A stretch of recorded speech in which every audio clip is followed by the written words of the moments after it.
Are we ready? Because one day it will come. We all make our mistakes, right? I used to be a user. I smartened up. Yep, so did I. It is really harmful. You talk to people who cannot get their clocks back, like the seniors. Homemade products for your face, or homemade lipsticks, or homemade bath.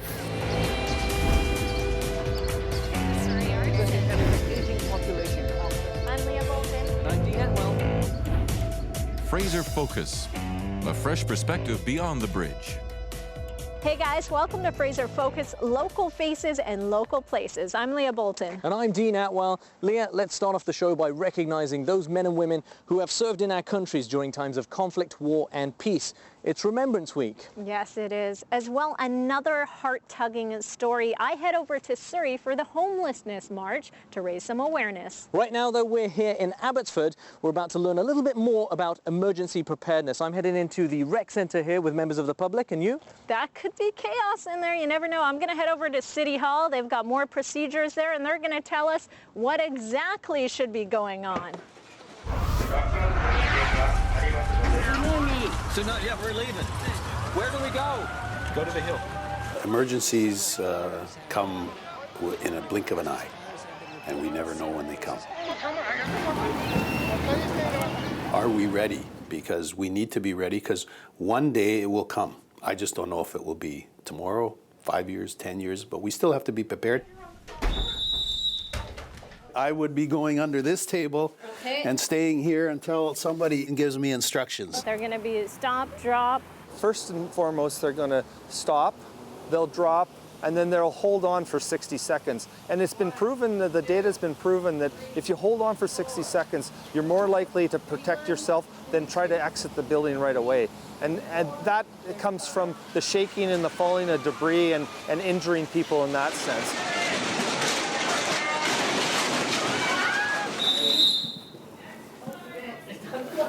Okay. Out through the south door, please. Yeah, come on, Sue. Emergency preparedness we take very serious here in the city. And one of the things we do is try to make people aware, an awareness situation. We've got everything from preschool toddlers right up to super seniors and all ages in between, and we really attract that full demographic. We want to respect it as well. So estimating how many people in this building are going to be participating here today? Today there could easily be a couple hundred. Exercise, exercise, exercise. This is an earthquake evacuation drill. Drop, cover, and hold for 60 seconds. I think the best advice is doing what we're doing today, is actually training and preparing our staff so that there becomes some memory in the sense of what it is they have to do in these situations. And so rather waiting for the actual emergency to occur, we're going to train it so people actually draw on that experience of training so they go back to know, oh, this is the muster point, this is our assembly point. Move over that way, that way. Hey, wait for me. Where are we going? Where are we going, guys? We're heading down to Thunderbird Square. Okay, is that your meeting spot? It's our muster point, yes. And how come you got all this fancy stuff? I'm one of the floor wardens. 6th floor north, Leon, 1035. All staff accounted for, no known hazards. So this is the emergency director, emergency communications. Okay. Rapid damage assessment team. And then the last one going down there is the first aid. Just going to remove your shoe and take a look at the injury here. Let me know if it hurts at all. Nick is present. You got everyone then? I got everyone. Oh, good. So Everyone's you're doing accounted a for, good except job. for the building inspectors who, of course, are on site, off-site. So what's the biggest challenge sometimes for people? I mean, it seemed pretty organized from my point of view. Just with customers that come into the building.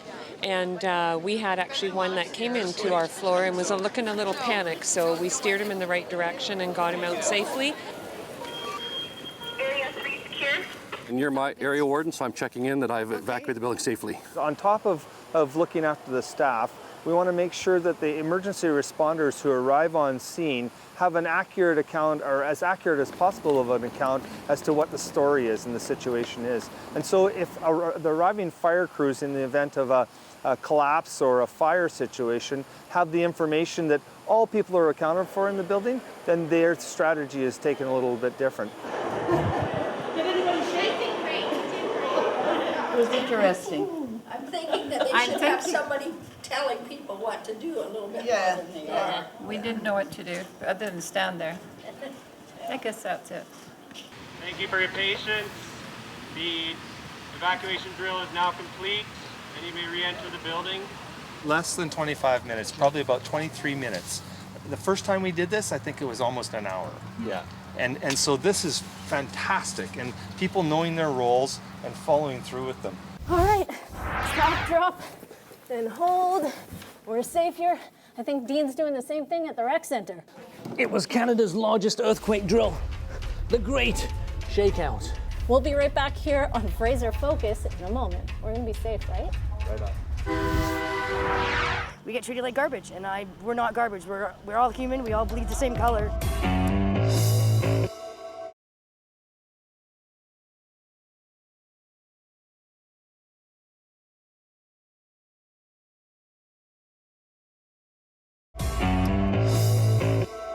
Hey guys, welcome back to Fraser Focus, local faces and local places. Right now I'm in Newton on one of the most terrible days. It's rainy, it's windy, it's cold, and it's the 11th annual Homelessness March that's going on. When you're homeless though, you don't get a choice on the weather.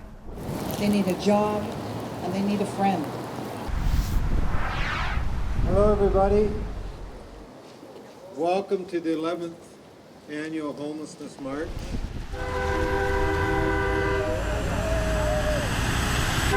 I was homeless for 2.5 years. Wow. Yeah. 2.5 years? Yeah, down in Jericho Beach. And now you're doing all right? We've been housed now almost a year. That's gotta feel good. Yeah, it does.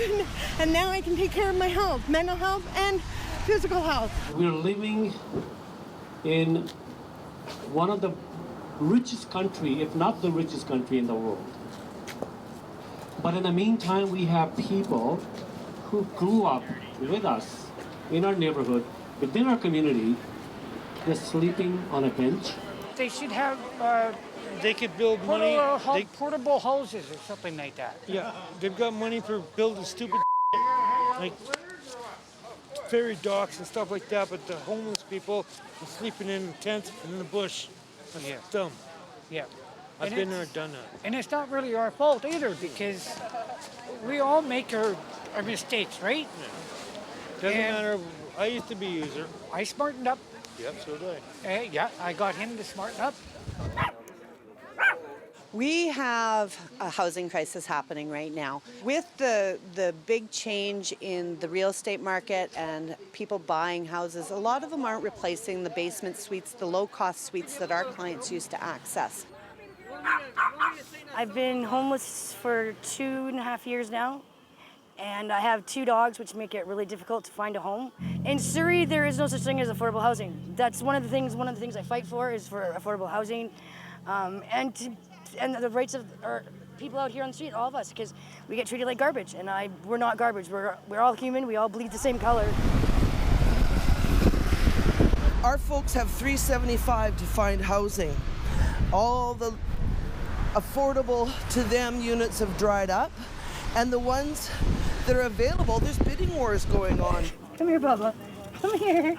The Homeless March for us is about reminding people that live in the community that there are positive things happening in our community to address homelessness. Stop criminalizing the homeless. When it's nice and sunny in the middle of summer and we're having a good time, we all just get on with our vacations in life. And but no, it's whoops, sorry. See, speaking of bad weather. Yes, it's in these difficult conditions that we realize how we need. It gives us the opportunity to recognize the need that is there and the urgency for us to be able to help these people.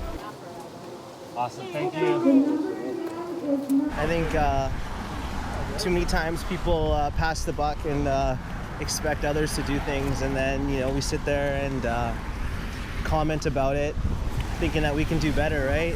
But sometimes change takes a core belief within ourselves to move forward, right? Saw a lot of support from people on King George Boulevard who are honking their horns. So this is obviously an issue that resonates for many people in the community. There's so many of us who have been challenged with finding a home, putting a safe roof over our heads, and we continue to face that difficulty, or many people face that difficulty in Surrey. Sources and partners have housed over 100 homelessness in the last 18 months. We'll be right back here on Fraser Focus in a moment. I just don't see any benefit of falling back. It just makes everybody pretty sad.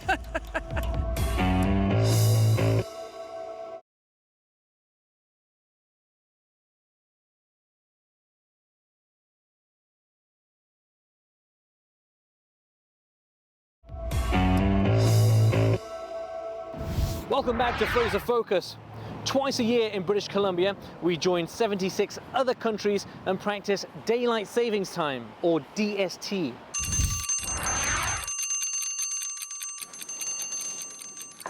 It's primarily practiced in North America and Europe. Now, complicating matters, sometimes the time change is not adopted in certain places within those countries. For example, Arizona and Hawaii in the United States, and here in Canada, Saskatchewan does not practice the time change.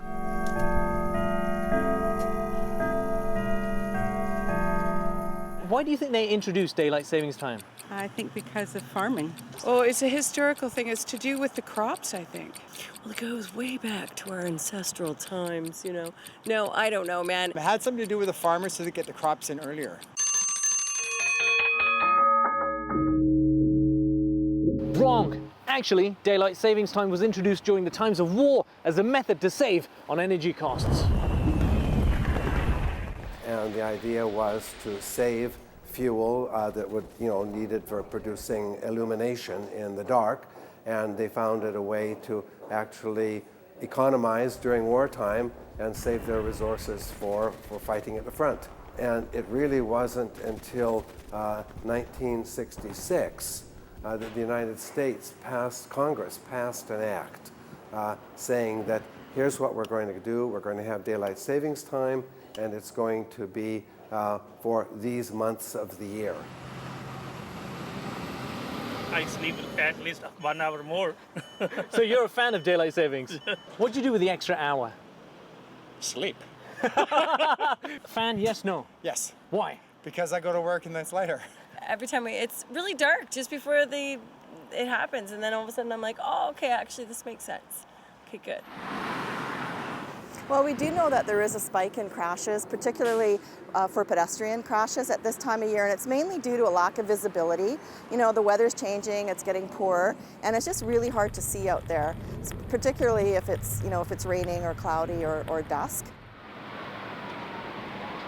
Now, in November of 2015, a petition was launched to stop the time change in British Columbia.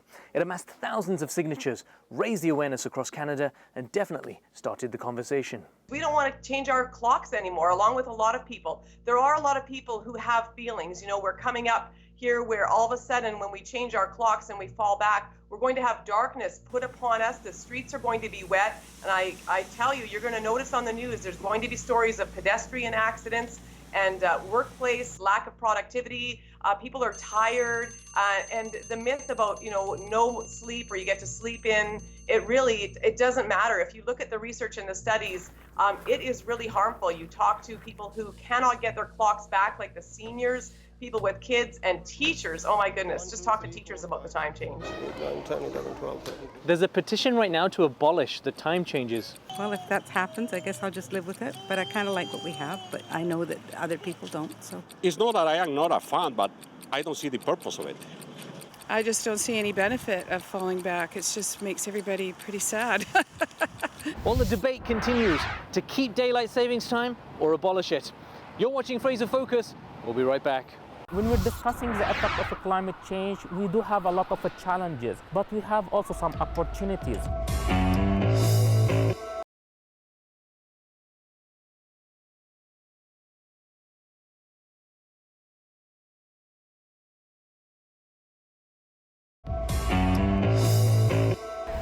Welcome back to Fraser Focus, local faces and local places. Right now I'm in Abbotsford at the West Coast Women's Show that took place recently.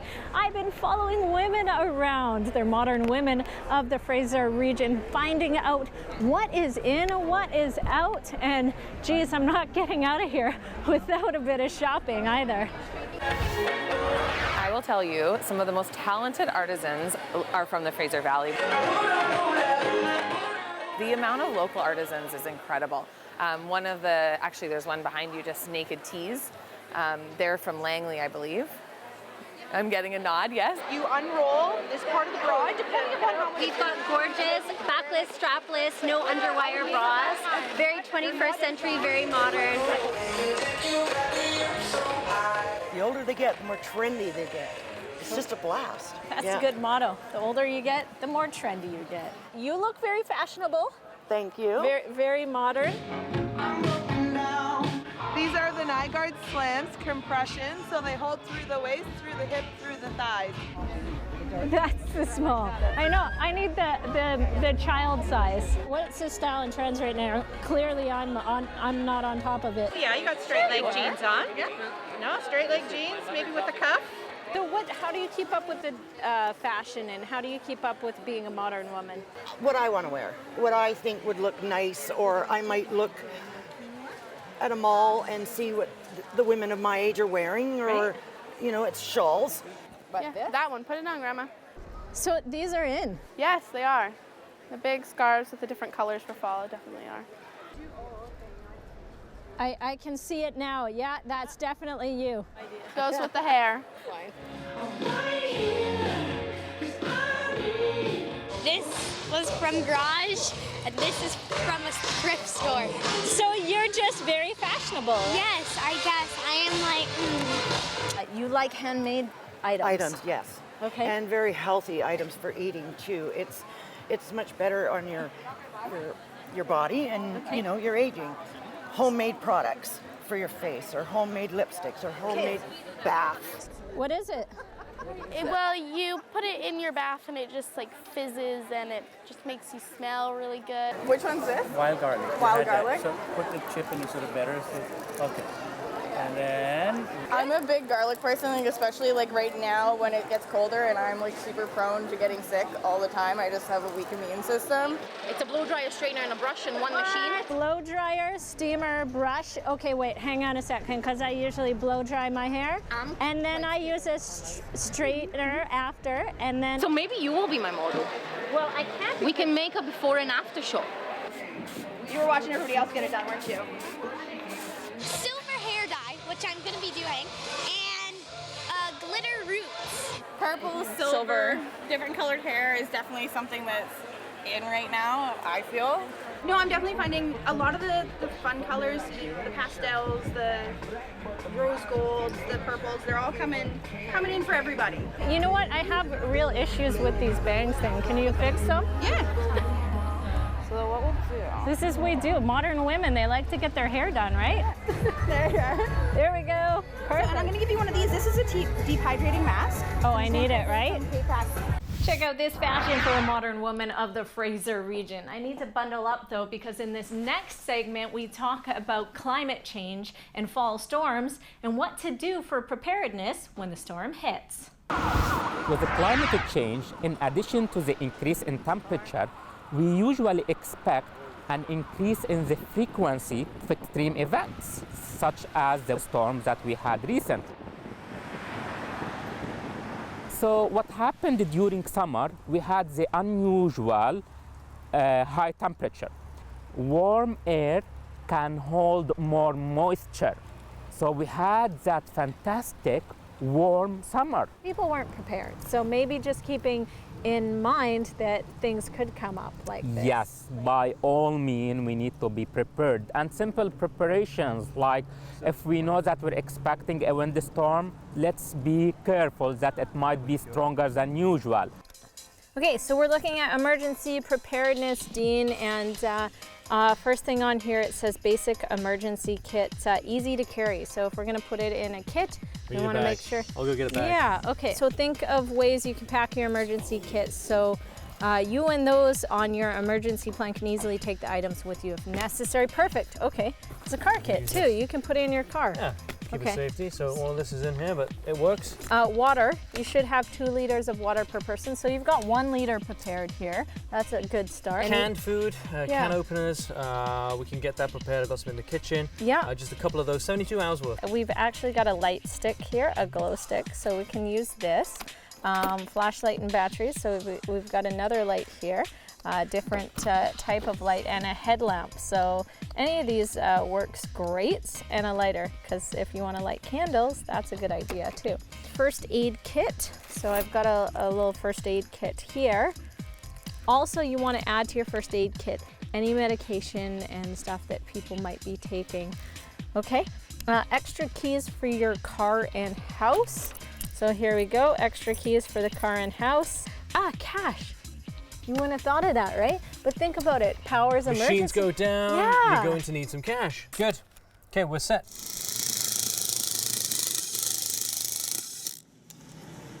So it is a wake-up call to be a little bit more prepared than what you are right now, and you can take it in steps. And typically what happens is people get a heightened level of an awareness, and they think, yeah, it'd be good to plan for something. They may talk about it, but then as the days go on and you get back into your lifestyle, because your power's back now, you tend to push it to the side, and you don't follow up with what you really should be looking at. And that's to have an emergency preparedness plan for yourself and your family, and maybe even for your extended family or for your neighborhood. In addition to your plan, documents will help you stay organized. Make copies of birth certificates, passports, wills, and insurance info. These documents, along with photos of your family members, should be kept at work or other safe locations. When we're discussing the effect of climate change, we do have a lot of challenges, but we have also some opportunities. Because of the warmer climate, now we have what we call a longer growing season.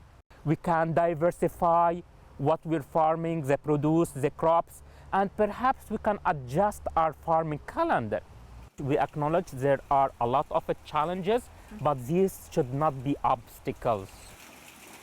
It was another fantastic show, and that is it for this week's episode of Fraser Focus, bringing you stories from beyond the bridge. Now, if you have a story that you'd like to share, please feel free to contact us by website, phone, or social media. I'm Dean Atwell. And I'm Leah Bolton. See you next week.